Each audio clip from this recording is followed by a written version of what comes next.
time, direct from Hollywood. Radio versions of the finest motion pictures with Hollywood's greatest stars.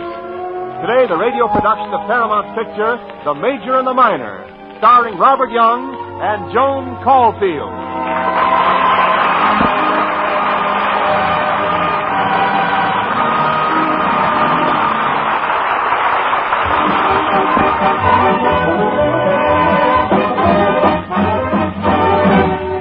Once upon a time, in 1941, just before we entered the late Great War, there was a suburb of Los Angeles called, let me see now. Oh, yes, New York City. And in this city lived a little lady named Susan Applegate. And boy, was she lonesome for her old hometown of Stevenson, Iowa. She was trying to make a living in New York by being a hair and scalp expert of all things. Well, one day she went to the office of a certain Mr. Osborne to give him a scalp treatment when things suddenly came to a head. No pun intended. Susan Applegate, eh? Well, Susie, just slip out of your wet coat and into a dry martini, eh? Oh, yes, he was quite the rogue, was Mr. Osborne. Well, one thing led to another until finally Susan led to Mr. Osborne's chin with a hard left and ran for it. Right down to Grand Central Station. The first step towards Stevenson, Iowa, the old hometown. But there was immediately a hitch. $32.50 for a day coach to Stevenson. That's it, lady. Oh, but it was only $27.50 when I came to New York. It went up. But all I have is $27.50. I've been saving that to go home on. Sorry, lady. Do you want the ticket or not? Can't I please have it a little cheaper? I don't take up much room. Look at me. I'm tiny, petite, dainty. I'm sorry, lady. Only ones who go half fare are kids under 12. Now, please move along. Oh, no wonder New York has such a big population. You can get in, but you can't get out.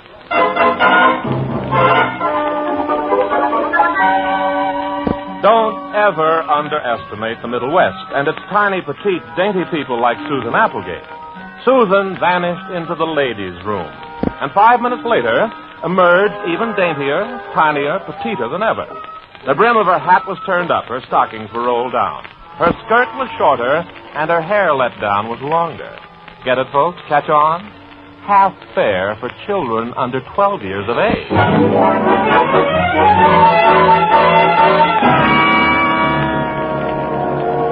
A basket, a green and yellow basket. I wrote a letter to my love, and on the way I dropped it. All right, girlie, drop it. Huh? Ticket, please. Oh, here. A basket, a basket. Just a minute, young lady. How old are you? Gonna be 12 next week. A basket. Aren't you pretty big, 12? Oh, we're Swedish. You should see my brother Olaf. 6'2" and only in the 5th grade. Does that mean he's big for his age or dumb for his age? Oh, big. You look kind of filled out for 12. Glandular trouble. Wait a minute, girlie. If you're Swedish, say something in Swedish. I want to be alone. Look, miss, you better come along with me. Who, me? Excuse me, please. Hey, where you going? I can't tell. Excuse me. Hey, you, come back. Stop. You. Hey, you.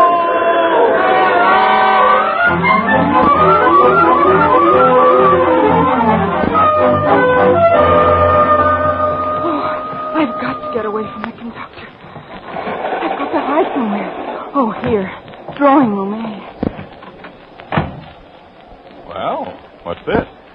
Hello. One of us is in the wrong compartment, little girl. I know. I'll go in a minute. Does your mother know you're in the wrong car? Oh, I'm traveling alone. I just happened to get sicky in the day coach. Sick? Oh, that's too bad. Where are you headed for? Stevenson, Iowa. What? Why, you can't sit up all night in the coach. You're going to sleep right here. I'll ring for the porter to make up the upper no. berth. Oh, please don't ring for the porter. Why not? Oh, because he's got long yellow teeth and little bitsy eyes. And his hands have black fur all over them. Really? Uh-huh. And the first time I saw him was in the asparagus forest. Oh, yeah. And then in the wonderful sideways airplane. And then in the wizard's palace. And every time I have a bad dream, I see him again. No. Don't get excited, child. I'll make up the berth myself. What's your name? Susan Applegate. People call me Susu. Susu. I'm Major Philip Kirby. Major? Like Major Hooper in the funny paper? Well, just about. You see, I'm not on active service. I just teach at Wallace Military Institute for Boys back in Indiana. Well, I hope you have a nightie in that overnight bag. But, Major Kirby... Now, just think of me as your Uncle Philip, Susu. Now, suppose you go into that little room and get into your nightie. Yes, Uncle Philip. And just sing out if you have any trouble with your buttons.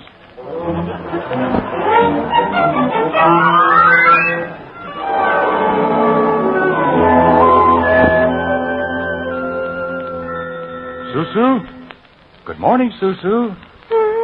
You have a good night's sleep up there? Oh, fine, thank you, Uncle Philip. Why is the train stopped? Oh, we've been stopped for hours. Tracks up ahead are underwater. We'll be stuck here for quite some time longer, so if you'll just stay right there in bed, Uncle Philip will go up to the diner and bring you back a nice breakfast. Now, don't you stir from where you are.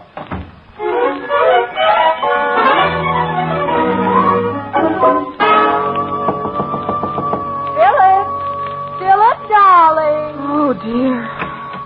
You go in first, Father. See if the coast is... Hi, fellas. There must be some mistake. Pamela, come in here. Well, what's the matter?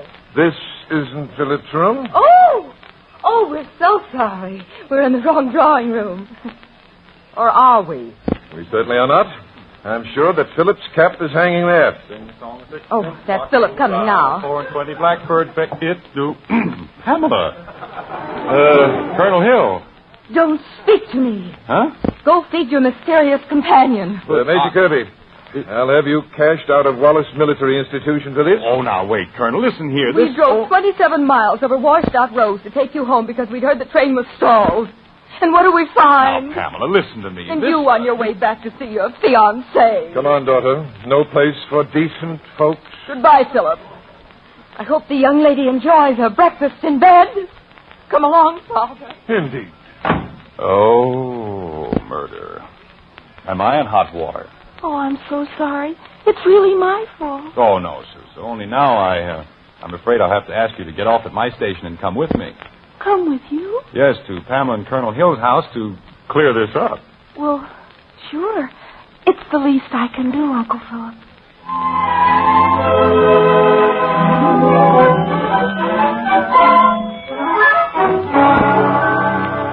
Major Kirby, your presence in my home is an impertinence after what happened back on that train. But, Colonel Hill, if you'd only let me explain how... Father, let Philip explain, if he can. I'm just asking both of you to brace yourselves to meet this woman of Babylon as she really is. Susu, you may come in now. Yes, Uncle Philip? Susu, this is Pamela Hill, my fiancée, and Colonel Hill of the faculty of Wallace Military Institute for Boys. Hello. Why, Philip. She's just a child. Oh, how utterly beguiling. Oh, Philip, you darling. It's our fault entirely, Major. Faulty reconnaissance work, that's what it was. May I go home now, Uncle Philip? Oh, she calls him Uncle Philip, Father. How beguiling. How completely beguiling. Oh, you can't go home, Susu, not with the tracks underwater for 2 more days. You like boys, don't you, Susu? What kind of boys? Little boys. Lots of boys. Cadets at the Institute here. Uncle Philip is going to have you meet the whole battalion. And there's a military ball day after tomorrow. And you're going to stay right here in this house. But I don't... Now, come on upstairs, Susu. I want you to meet Lucy. Lucy? By the way, Philip, I've written General McWhirter's wife in Washington about your transfer. Oh, really? Maybe I'll be getting a telegram anytime. You might. Great. Come along, Susu. Let's go meet Lucy. Lucy? Who's Lucy? My little sister, just your age. She'll be your roommate. Roommate? Mm-hmm. Great.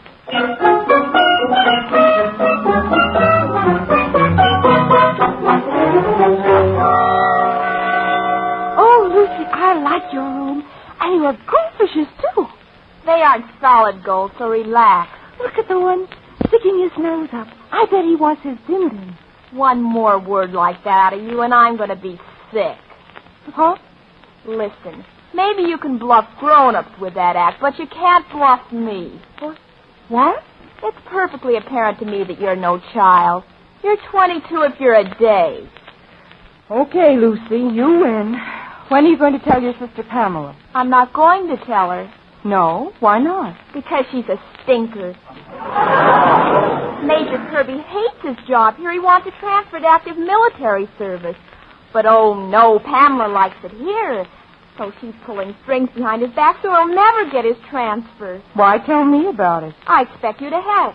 Me? How? We shall discuss this more anon. Okay, come in. Oh, the Army. Miss Susan Applegate? Yes? The cadet adjutant regrets he cannot escort you to go canoeing this afternoon, but has ordered Cadet Lieutenant Clifford Osborne to take his place. Who fixed all this up for me? Major Philip Kirby, Miss. Uncle Philip, remember? May I assure you, Miss Applegate, that you will find Cadet Lieutenant Clifford Osborne very amusing and plenty good-looking, too. All right. Where is this Cadet Lieutenant Clifford Osborne? I am Cadet Lieutenant Clifford Osborne. A dismal creature, if I may say so.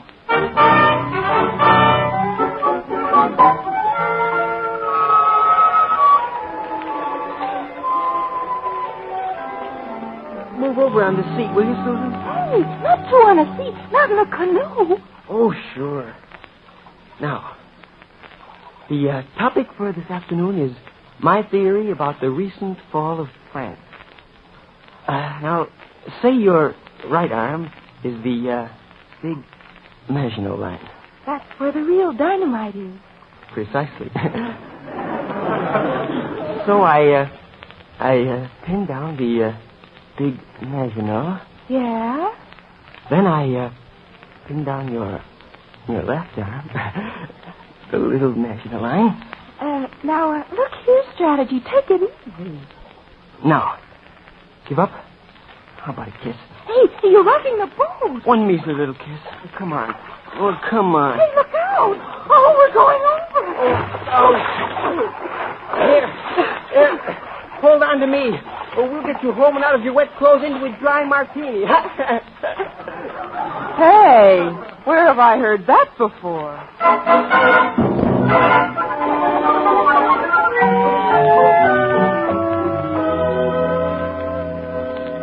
Susu, I'm worried about you. About me, Uncle Phil? Mm-hmm. Why? You had a nice time today, didn't you? Well, yes. Well, you see, that's what I want to talk to you about. You see, Susu. You have very nice eyes and rather, for your age. Making you singularly attractive to boys. You see what I mean? I think I see what you mean, Uncle Philip. Oh, I don't mean you're not to have dates or a little flirtation, you know. I want you to keep right on having a good time, but not too good. I understand, Uncle Philip.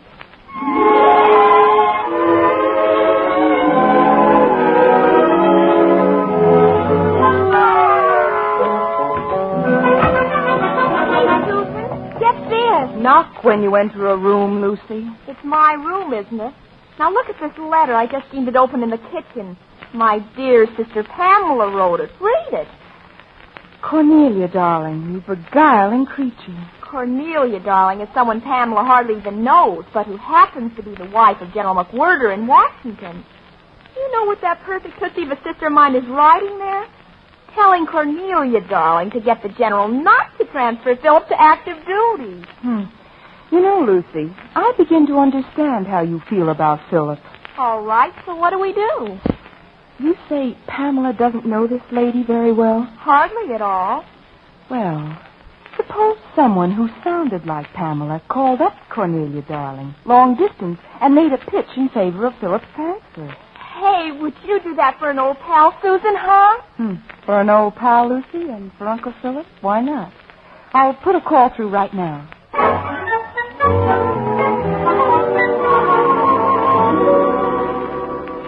What? Can you speak a little louder, Cornelia, darling? You beguiling creature. Would you speak to the general about Philip for me? You see, he's so desperately anxious for active service. And I'll go anywhere he goes. Iceland, Trinidad, Honolulu, anywhere. You will? Honestly. Oh, Cornelia, darling, you beguiling creature.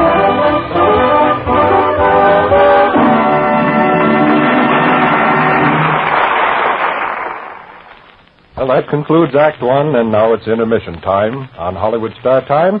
And before we continue with Act Two of today's play, here's a musical change of pace by Harry Zimmerman and the orchestra, featuring the Four Little Sisters.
Hollywood Star Time continues now with a radio production of The Major and the Minor, starring Robert Young and Joan Caulfield.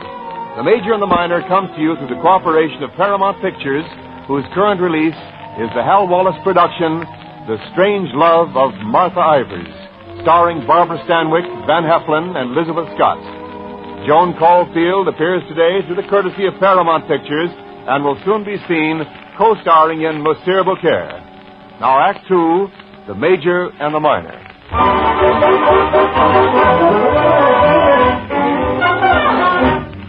Homesick and discouraged in New York, Susan Applegate just had to get back home to Stevenson, Iowa. Not having enough train fare, she posed as a 12-year-old girl.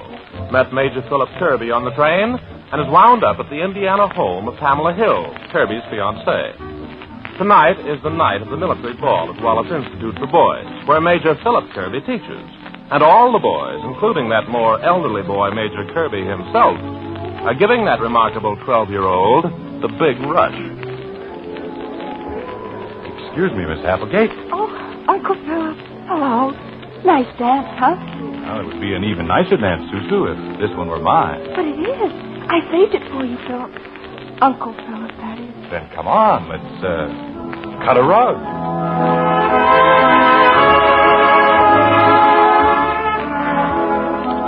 But, Dad, I gotta have $3. I've got to. Now, Clifford, I came all the way from New York to see you. I think you'd want to spend some time with your father.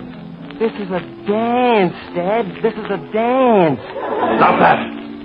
The only way I can get a dance with Susu is to buy one from Jimmy McDougal. And he's asking $3. Oh, Susu must be quite a girl. There she is, Dad. See? In the blue velvet dress. Mm-hmm. Yeah, $3, did you say?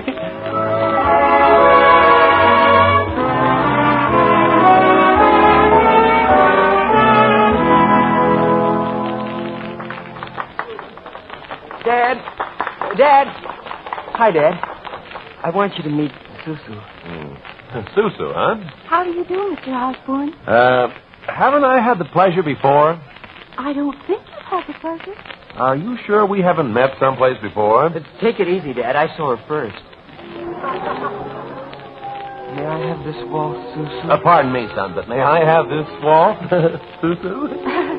Why, it's Major Kirby. Oh, Susu. See what I mean? Susu, our dance again, I believe. Excuse us, gentlemen. Yeah, come on, Cinderella. 1, 2, 3, 1. I must have met her somewhere. Nah. I must have. You couldn't have. I must have!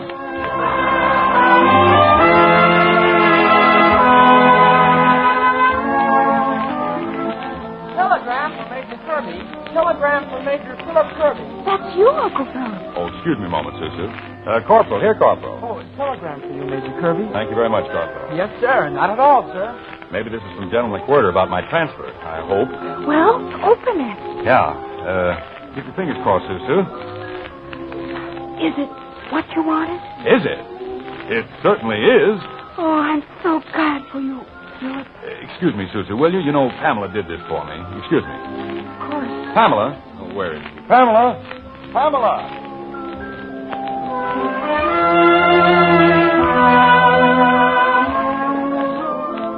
But, Philip, the telegram says report to Washington in 1 week. Well, what's the use, Pam? You wanted me to get it, didn't you? You got it for me. If I did, it was a mistake. I'm sure it isn't too late to correct the error I've made. Pamela, there's going to be a war. Oh. Well, there is. These are orders that we've asked for. To ask for them to be changed again is, well, it's unthinkable. You mean I have to accept you, transfer and all, or not at all? Pamela, you bewilder me. First you get me the transfer, then when it does come through... Oh, you that's quite so... enough, Philip. Will you please excuse me? Pamela, Pamela spelled backward is Alamap. That doesn't make any sense either.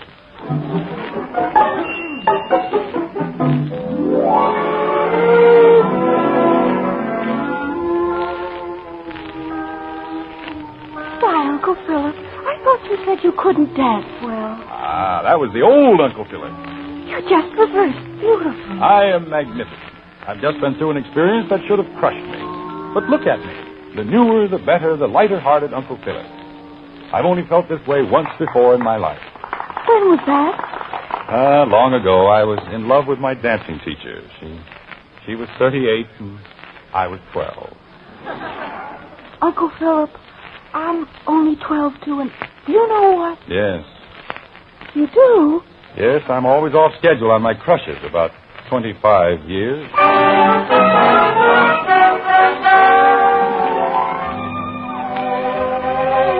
Excuse me, Miss Hill. I'm Cadet Osborne's father. Yes, Mr. Osborne. That girl in the blue velvet dress dancing with Major Kirby again. Susan Applegate. Oh, yeah. Well, I had a crazy notion she was a little bit of fluff from a scalp massage place in New York named Susan Applegate. What did you say, Mr. Osborne? Well, only that Susan Applegate was a few years older. 23, I bet. Tell me more, Mr. Osborne. Do tell me a lot more.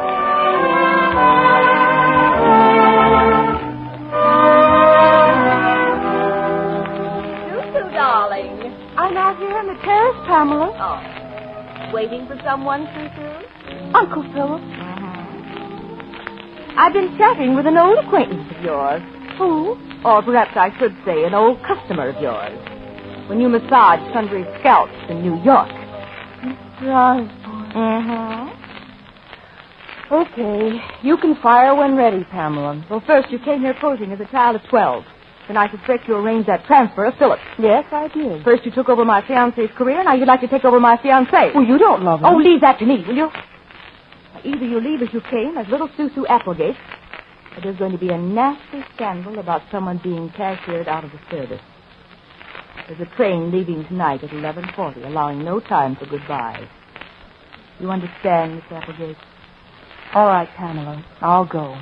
And by the way, after you've gone, Major Kirby and I will go ahead with our plan and be married on the 15th. If you don't mind.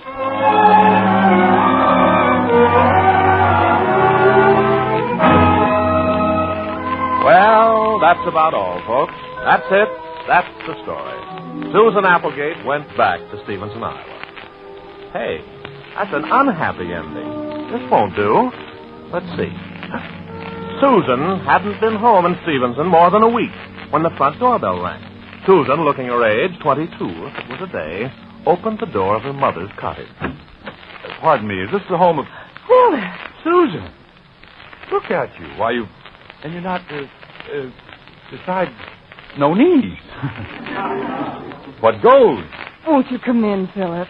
Well, sure, but, I have only a few minutes between trains. I'm headed for the West Coast. I looked you up. I wanted to see you again. I wanted to ask you why you left a week ago without saying goodbye. But, look at you. You're so beautiful. Lovely. My, how you've grown. How was the wedding, Major Kirby? The wedding? Oh, fine. The colonel was gay as a goat. Archers of swords for the bride and groom, all very okay. Everyone sends his love. The colonel, Cadet Osborne, Company A, Company B, Company C, Company D. And Mrs. Kirby? And Mrs. Kirby. Mrs. who? Your wife. My wife? Oh, Pamela didn't marry me. But the wedding, Philip. Oh, Pamela married someone else she had on her string. Someone solid and dependable. Oh, Philip, darling. Now, then, Susu, how fast can you pack? 5 minutes, 10, 12? Well, what's the hurry? Well, my train leaves in 15 minutes. You're coming with me. Where to? We're stopping in Nevada. You're going to marry a soldier, a brass hat named Kirby. Oh, Uncle Philip. Now, never mind. Get busy. And, wait a minute. Train fare. Money. What do I use for money? Money? Train fare? For you. You're my responsibility now. Train fare? Oh, that's easy. I can turn up my hat and roll down my socks and hike up my skirt and let down my hair so no one would know I was a day over 12. Oh, don't be silly, Susu. Well, why not? Why not? Why not? Why, you just never get away with it. That's why not. Uncle Philip, are you kidding?